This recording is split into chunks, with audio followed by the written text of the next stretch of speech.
Una fuga durata 24 ore da anche Enrico Pace, 29 anni, napoletano, è finito in manette. Pace, con Buoninconti, 45 anni, sono i responsabili della rapina del 13 marzo scorso a Noventa Vicentine e finita nel sangue, dove ha perso la vita la cinquantenne Michaela Stoicesco. La donna, con la nipote, ricordiamo, per conto della ditta per cui lavorava, stava prelevando del contante al postomat di Noventa.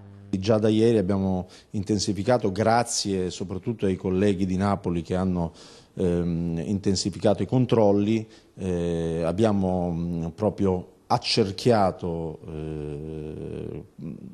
la persona che si era resa latitante e alla fine è stata costretta proprio a quasi direi a costituirsi. Delle ore scorse il blitz nel quartiere di Poggioreale a Napoli, tra i vicoli e palazzoni, uno attaccato all'altro. Pace era riuscito a trovare la via di fuga, mentre il suo compare Buoninconti non era sfuggito alle manette.